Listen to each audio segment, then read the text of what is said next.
Մի ժամանակ կարծում էի վատ մարդ չկա աշխարհում։ Բոլորին տալիս նվիրում էի առանց հատուցման։ Երբ սկսեցի ինքս ինձ սիրել, տեսա կողքից մարդ չմնաց։ Կարծում էի միամիտ եմ, հավերժ պետք է մնամ ստրուկ։ Ստրուկ հոգով, ստրուկ մտքով, ստրուկ մարդկանց ասելիքով։ Այժմ կարող է մարդիկ չկան, ովքեր դաջված էին իմ ուղեղում, բայց ուրախ եմ, որ ուղեղս մաքրվել է այդ մեծ աղբից։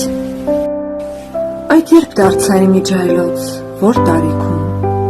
հասկացա, որ սառը պետք է լինես խղճով, ինքդ պետք է ապրես քեզնով, որ գնահատեն, որ ապրեն քեզանով։ Ափսոսում եմ այն տարիները, որ վատնեցի նրանց վրա, բոլոր նրանց, առանց որոնց մի ժամանակ